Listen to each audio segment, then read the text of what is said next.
Financial markets పై పట్టు సాధించాలనుకునే వాళ్ళు Revanth conduct చేసే వెబినార్ కోసం ఈ నెంబర్ కి కాల్ చేయండి. నమస్తే, వెల్కమ్ టు సుమన్ టీవీ. నేను విష్ణు. ప్రస్తుతంతో పాటు ప్రముఖ stock market analyst Revanth Chalamala ఉన్నారు. వారితో మాట్లాడదాం. నమస్తే రేవంత్. నమస్తే అండి. Revanth, ETF versus mutual funds versus direct stocks, అసలు ఈ మూడింటిని ఎలా అర్థం చేసుకోవాలి? రిస్క్ అండ్ రివార్డ్ ఏ విధంగా ఉంటుంది? అంటే వీటి గురించి రికమెండ్ చేయడమో లేదంటే సజెస్ట్ చేయడమో కాదు ఇక్కడ ఉద్దేశం. అసలు ఏ కేటగిరీ ఆఫ్ పీపుల్కి ఏది రైట్ ప్రోడక్టు, వీటిల్లో ఇన్వెస్ట్మెంట్స్ చేయాలి అనే ఆలోచన ఉన్నప్పుడు అసలు దీన్ని ఎంతవరకు అర్థం చేసుకుని ముందుకు వెళ్ళాలి? అసలు సార్, బేసిక్గా 3 డిఫరెంట్ ప్రోడక్ట్స్, ఒక్కొక్క దానికి ఒక్కొక్క రిస్క్ లెవెల్ ఉంటుంది. సో బేసిక్గా ఈ మూడింటిని మీరు గమనిస్తే అన్నిటికీ ప్రతి ఒక్క దానికి ఒక అండర్లయింగ్ అసెట్ అన్నది ఉంటుంది. ఈటీఎఫ్ అనుకోండి, ఆ ఇండైసెస్కి సంబంధించిన స్టాక్స్ ఏవైతే ఉంటాయో వాటి వెయిటేజెస్ ప్రకారం, ఇండైసెస్ వెయిటేజ్ ప్రకారం అండర్లయింగ్ అసెట్ కింద యాక్ట్ చేస్తూ ఉంటాయి. అదే మ్యూచువల్ ఫండ్ విషయానికి వస్తే సేమ్ అంతే, అవి స్టాక్సే. కాకపోతే ఇందులో ఎంతెంత పర్సంటేజ్ ఏ కంపెనీకి ఇవ్వాలి అనేది మాత్రం ఫండ్ మేనేజర్ డిసైడ్ చేసి అసెట్ లైన్ కింద పెడతారు, మనకు అండర్లయింగ్ అసెట్ కింద. అదే స్టాక్ విషయానికి వస్తే you are directly investing in the asset. So బేసిక్గా ఈ మూడిట్లో కూడా మనకు అండర్లయింగ్ అసెట్ ఏంటి అని అంటే ఫైనలీ స్టాక్. మీరు ఎందులోనైనా పెట్టుబడి పెట్టండి, మూడిటికి కూడా అండర్లయింగ్ అసెట్ అనేది స్టాకే. సో బేసిక్గా ఫస్ట్ స్టాక్స్ గురించి చెప్తాను. ఫస్ట్ నన్ను ఈ క్వశ్చన్ కూడా చాలామంది అడిగారు, నా మ్యూచువల్ ఫండ్ క్లయింట్స్ కూడా, సార్ మీరు మాకు ఏమైనా స్టాక్ సజెషన్స్ చెప్పండి, మీరు మార్కెట్ అప్డేట్ కూడా ఇస్తూ ఉంటారు కదా, ఇన్వెస్ట్ చేస్తామని. సో బేసిక్గా ఈ అప్డేట్కి సంబంధించి నేను అందరికీ కూడా క్లారిఫై చేయాలి. సో స్టాక్కి సంబంధించి బేసిక్గా మీకు ఏ టైంలో ఎటువంటి న్యూస్ వస్తుంది అనేది మనం ప్రెడిక్ట్ చేయలేం.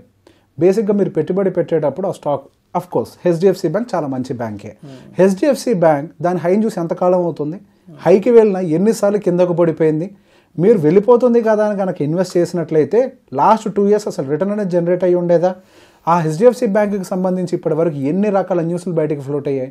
కోటాక్ బ్యాంక్, ఇది కూడా సైజ్ వైజ్గా పెద్దదే, ఫండమెంటల్గా మంచి కంపెనీయే, అండ్ రీసెంట్గా ఆర్బీఐ నుంచి వచ్చినటువంటి గైడ్లైన్స్ ప్రకారం పడిపోలేదా? సో బేసిక్గా ప్రతి ఒక్క దానికి సంబంధించి రకరకాల న్యూస్ అండ్ ఫ్లోట్ అవుతూ ఉంటాయి.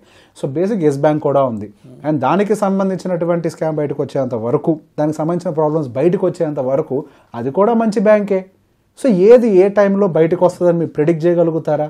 అండ్ వాటికి సంబంధించిన నెంబర్స్ కన్సిస్టెంట్గా వస్తూనే ఉంటాయి. ఆ నెంబర్స్ని మీరు కంటిన్యూస్గా ట్రాక్ చేయగలుగుతారా? ట్రాక్ చేసే ఓపిక ఉండదు. అండ్ ఈ మధ్యలో గత కొన్ని రోజులుగా మనకు ఫార్మాసిటికల్ స్టాక్, పేరు నేను చెప్పనులే కానీ ఫార్మాసిటికల్ స్టాక్ ఒకటి బాగా అందరు ఇన్వెస్ట్ చేసి వదిలేశారు. ఈ మధ్య నన్ను అడిగారు ఆ స్టాక్ పరిస్థితి ఏంటి అని. ఆ స్టాక్ పరిస్థితి ఏంటి అనగానే ఫస్ట్ దాని ఫైనాన్షియల్స్ ఓపెన్ చేశా. లాస్ట్ 2-3 years నుంచి వాటి యొక్క రెవెన్యూస్ డౌన్ సైడ్ వస్తున్నాయి, వాటికి సంబంధించిన యాన్యువల్ రిపోర్ట్స్ అన్నీ కూడా డౌన్ సైడే కనిపిస్తున్నాయి. అసలు ఆ స్టాక్కి సంబంధించి మీరు అడిగారు అని అంటే మీరు మినిమం ఆ రిపోర్ట్స్ని కూడా చదవట్లేదు. ఆ బేసిక్ రిపోర్ట్స్ కూడా చదవనప్పుడు, చదివే ఓపిక టైము రెండూ లేనప్పుడు స్టాక్స్ జోలికి వెళ్ళకూడదు. స్టాక్స్ జోలికి ఎవరు వెళ్ళాలి అని అంటే ఫండమెంటల్ అనాలిసిస్ అనేది పూర్తిగా చేయడం వచ్చిన వాళ్ళు అండ్ దానికోసం టైం కేటాయించగలిగిన వాళ్ళు మాత్రమే ఈ స్టాక్స్ జోలికి వెళ్ళాలి. సో బేసిక్గా దీని మీద అవగాహన ఉన్న వాళ్ళకి వాళ్ళ బాస్కెట్ని ఎన్ని డిఫరెంట్ టైప్స్ ఆఫ్ స్టాక్స్లోకి డైవర్సిఫై చేసుకోవాలి, ఏ సెక్టర్స్లోకి డైవర్సిఫై చేసుకోవాలన్నది ఆల్రెడీ తెలిసే ఉంటుంది. అండ్ ఆ పిక్ చేసే వాటి యొక్క ఫండమెంటల్ అనాలిసిస్ కూడా ఎలా చేయాలో తెలిసే ఉంటుంది. అండ్ ఫండమెంటల్ తర్వాత ఒక బేసిక్ టెక్నికల్ అనాలిసిస్ కూడా వాళ్ళకి తెలిసి ఉంటుంది. సో బేసిక్ ఇక్కడ టెక్నికల్ అనాలిసిస్ అనేది మనకి ఏ టైంలో ఎంటర్ అవ్వాలనేది డిసైడ్ చేస్తుంది. ఫండమెంటల్ అనాలిసిస్ అనేది కంపెనీ అసలు కరెక్ట్గా ఉందా లేదా అనేది డిసైడ్ చేస్తుంది. సో ఇంత టైం ఎవరైతే కేటాయించగలుగుతారో అండ్ వాటికి సంబంధించిన న్యూస్ అప్డేట్స్ని ఎవరైతే ఫాలో అవ్వగలుగుతారో వాళ్ళు స్టాక్స్లో ఇన్వెస్ట్ చేయొచ్చు. అండ్ నెక్స్ట్ వచ్చేసరికి ఈటీఎఫ్, మ్యూచువల్ ఫండ్స్కి లాస్ట్కి వెళ్దాం. అందరికీ అది పెద్ద బోరింగ్ సబ్జెక్ట్లో ఫీల్ అవుతారు కదా, లాస్ట్ వెళ్దాం. So ETF is nothing but ఏంటి? ఇప్పుడు బేసిక్గా ఇండైసెస్ నిఫ్టీ 50 ఉంది, మనకి బీస్ అని అంటాం కదా. సో బేసిక్గా నిఫ్టీ బీస్ ఇవన్నీ ఉంటుంటాయి కదా, బ్యాంక్ బీస్ అని ఉంటూ ఉంటాయి. సో బేసిక్గా నిఫ్టీ 50 ఒక రెప్లికానే మనకి డైరెక్ట్గా నిఫ్టీ బీస్. సో నిఫ్టీ 50లో ఆ కంపెనీ యొక్క వెయిటేజెస్ ఎలా ఉంటాయో యాజ్ ఇట్ ఈస్గా ఇక్కడ కూడా రెప్లికానే ఉంటాయి, అంతకు మించి ఏం డిఫరెంట్ లేదు. అక్కడ నిఫ్టీ 50 ఎంత మూవ్ అయితే ఇక్కడ బీస్ కూడా అంతే మూవ్ అవుతాయి. బేసిక్గా ఇందులో ఎటువంటి స్మార్ట్ వర్క్ అయితే లేదు. కానీ ఇక్కడ ఉన్నటువంటి ఒక చిన్న రిస్క్ ఏంటి అని అంటే, ఒకవేళ మీరు ఏ బ్యాంక్ బీస్లోనే పెట్టారు లేదా ఆటో బీస్లో పెట్టారు, ఎందులోనే పెట్టారు, ఒకవేళ సెక్టర్ అండర్ పర్ఫార్మెన్స్లో కనుక వెళ్ళిపోయింది అనుకోండి, మీకు ఆ డ్రాడౌన్ అనేది కొంచెం హెవీగా ఉంటుంది. బేసిక్గా అట్లీస్ట్ బీస్లో ఇన్వెస్ట్ చేసే వాళ్ళకి సెక్టర్ రొటేషన్ అంటే ఏంటి, సెక్టర్ ఏ టైంలో ఎలా పర్ఫామ్ చేస్తుంది, గవర్నమెంట్ ఏ సెక్టర్కి ఎక్కువగా ఫేవరబుల్గా ఉంటుంది, లేదా అసలు గవర్నమెంట్కే సంబంధం లేకుండా బై డిఫాల్ట్గా ఏ సెక్టర్స్ నెక్స్ట్ అప్సైడ్ రావడానికి అవకాశం ఉంది. సో బేసిక్గా overview, so macro economic picture గురించి అవగాహన ఉండాలి. Macro and micro level economic picture గురించి కనుక అవగాహన లేకపోతే ఈవెన్ ఈటీఎఫ్స్లో కూడా ఎంట్రీ అండ్ ఎగ్జిట్ టైంలో మీరు దెబ్బతింటూ ఉంటారు. అండ్ నెక్స్ట్ మ్యూచువల్ ఫండ్స్ విషయానికి వచ్చేసరికి యాక్చువల్గా ఈ మూడిటిలో కూడా the smart way of investing ఏదైనా ఉంది అని అంటే మ్యూచువల్ ఫండ్. ఎలా? I will tell that. ఇప్పుడు బేసిక్గా ఈటీఎఫ్లో ఇన్వెస్ట్ చేయడం గొప్ప మ్యూచువల్ ఫండ్ కంటే అని చాలామంది అడుగుతారు. నాకు లంచ్ కూడా అడిగారు, సార్ ఈటీఎఫ్స్లో ఇన్వెస్ట్ చేస్తే బాగా డబ్బులు వస్తాయి కదా, మ్యూచువల్ ఫండ్స్తో పాటు అవి కూడా చేద్దామంటారా అని. నేను ఒకటే క్వశ్చన్ అందరినీ అడుగుతా. ఇప్పుడు బేసిక్గా మన మ్యూచువల్ ఫండ్ దానికి సంబంధించిన పర్సంటేజ్ చూసేటప్పుడు దాన్ని ఏ బెంచ్ మార్క్తో కంపేర్ చేస్తాం? సో బేసిక్గా మన లార్జ్ క్యాప్ అయినట్లయితే నిఫ్టీ ఇండెక్స్కి సంబంధించినటువంటి లార్జ్ క్యాప్కి సంబంధించింది నిఫ్టీ 50కి కంటే ఎక్కువ ఎంత పర్ఫామ్ చేసింది అని. అది ఆటో సెక్టర్కి సంబంధించిన మ్యూచువల్ ఫండ్ అయినట్లయితే ఆ ఇండైసెస్తో కంపేర్ చేసి ఇది ఎంత బెటర్గా పర్ఫామ్ చేసింది అని. అదే ఫార్మాకి సంబంధించింది అయితే ఆ ఇండైసెస్ కంటే కూడా బెటర్గా ఎంత పర్ఫామ్ చేసింది అని. ఇక్కడ మీరు ప్రతి ఒక్క దానికి అండర్లైన్ ఏం చూసారండి? ఇండెక్సే కదా, రైట్? ఇప్పుడు బేసిక్గా మనం దానికంటే బెటర్ ప్రతి దానికి కంపారిజన్ చెప్తున్నాం. ఒక మ్యూచువల్ ఫండ్ బాగా పర్ఫామ్ చేసిందా లేదా అని డిసైడ్ చేసే ఫ్యాక్టరే దాని యొక్క ఇండైసెస్, దాని యొక్క ఇండెక్స్తో కంపేర్ చేస్తే ఎంత ఎక్కువ రిటర్న్ ఇచ్చింది, ఆ ఇండెక్స్తో కంపేర్ చేస్తే ఎంత తక్కువ కింద పడింది అని. ఆల్ఫా ఎంత, బీటా ఎంత, రైట్? సో ఇప్పుడు ఇక్కడే క్లియర్గా అర్థమైపోతుంది. వన్ సింపుల్ థింగ్ వెరీ క్లియర్గా అర్థమైపోతుంది. సో బేసిక్గా మీకు ఈటీఎఫ్స్తో కంపేర్ చేస్తే మ్యూచువల్ ఫండ్స్ అనేవి రిటర్న్స్ని ఎక్కువ డెలివర్ చేయడానికి ట్రై చేస్తాయి. మ్యూచువల్ ఫండ్ అనేది వాళ్ళు అట్లీస్ట్ ప్రమోట్ చేసుకోగలగాలి అని అంటే మేము ఇండెక్స్ని బీట్ చేసాము అని చెప్పగలిగినప్పుడు వాళ్ళు ప్రమోట్ చేసుకోగలుగుతారు. మేము ఇండెక్స్ కంటే అండర్ పర్ఫామ్ చేసాము అన్న వాళ్ళతోటి మీరు ఎక్కడ ప్రమోషన్స్ కూడా చూడరు. మీరు ఎక్కడ చూసినా మీరు ఎవరైనా చెప్పనియండి ఇండెక్స్ యొక్క పర్ఫామ్ చేసి ఇండెక్స్ కంపేర్ చేసి ఇంత బాగా ఇస్తుంది రిటర్న్ అని, మరి ఇంకా ఈటీఎఫ్ గురించి ఎందుకు మాట్లాడతామండి? అసలు పాయింట్ ఏమైనా ఉందా? ఎందుకు పర్ఫామ్ చేస్తుంది ఇది కూడా చెప్తా. ఇక్కడ నేను చెప్పా smart way of investing is mutual fund అని ఎందుకు అంటున్నానంటే ఈటీఎఫ్లో మీరు సపరేట్గా చేయగలిగేది ఏం లేదు. ఇన్ఫ్యాక్ట్ ఫండ్ మేనేజర్ కూడా ఏం చేయడానికి లేదు.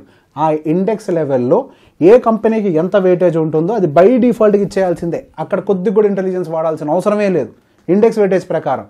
కానీ అదే మ్యూచువల్ ఫండ్లోకి వస్తే ఇప్పుడు సేమ్ ఆటో ఈటీఎఫ్ తీసుకోండి, సేమ్ ఆటో మ్యూచువల్ ఫండ్ తీసుకోండి, ఇక్కడ ఫండ్ మేనేజర్కి వాళ్ళకి ఆ లిబర్టీ ఉంటుంది దేనికి ఎంత అలొకేషన్ చేయాలనేది. ఈటీఎఫ్కి వచ్చేసరికి కంపెనీ సైజుని బట్టి అలొకేషన్ ఉంటుంది. అదే మ్యూచువల్ ఫండ్ విషయానికి వచ్చేసరికి గ్రోత్ ప్రాబబిలిటీని బట్టి వాళ్ళు ఫండ్ అలొకేషన్ అనేది చేస్తారు. సో బేసిక్గా ఎప్పుడైనా మనకి రిటర్న్స్ ఎక్కువగా రావాలనంటే ఆ కంపెనీ సైజ్ కంటే కూడా గ్రోత్ ప్రాబబిలిటీ ఉండేదానికి ఎక్కువగా ఇవ్వాలి. ఇప్పుడు ఫర్ ఎగ్జాంపుల్ మనకి రిలయన్స్ అండ్ హెచ్డిఎఫ్సి బ్యాంక్ ఇవన్నీ కూడా పెద్ద సైజుగా ఉంటాయి, కానీ గ్రోత్ ప్రాబబిలిటీ ఎంత ఉంటుంది? 15%, 16%. అదే వాటికంటే కిందగా ఉన్న కంపెనీస్కి ఇంకా గ్రోత్ ప్రాబబిలిటీ ఎక్కువగా ఉంటుంది.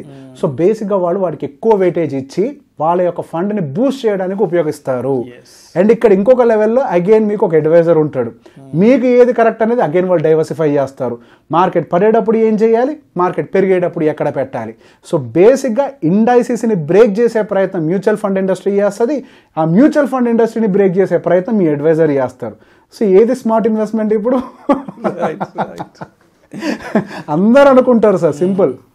సార్ ఇప్పుడు వారెన్ బఫెట్ గారు ఒక మాట చెప్తారు, ఇండియన్స్ పిచ్చోళ్ళో మంచోళ్ళో నాకు అర్థం కాదు, జస్ట్ ఒక మ్యూచువల్ ఫండ్సే వాళ్ళకి 18% రిటర్న్స్ డెలివరీ చేస్తున్నాయి. ఒక మనిషి లైఫ్ టైంలో ఒక పెద్ద వెల్త్ని క్రియేట్ చేయడానికి సరిపడా సిఏజేని డెలివరీ చేస్తున్నటువంటి ఫండ్స్ ఇండియాలో ఉన్నాయి. వాటిని వదిలేసి వేరే వాటిని ఎత్తుక్కుంటూ ఉంటారు. మ్యూచువల్ ఫండ్ ఇండస్ట్రీలో ఇన్వెస్ట్ చేసుకుంటూ లాంగ్ టర్మ్లో ఉన్నవాడు వెల్త్ క్రియేట్ చేయక తప్పడు, వాడు ఖచ్చితంగా వెల్త్ని క్రియేట్ చేస్తారు. ఇక్కడ మీరు ఖచ్చితంగా ఫాలో అవ్వాలి. ఆ సెక్టర్కి సంబంధించిన న్యూస్, ఈ స్టాక్కి సంబంధించిన న్యూస్ అనే పెంట మీకు ఉండదు. హ్యాపీగా ఇన్వెస్ట్ చేయండి, నిద్రపోండి.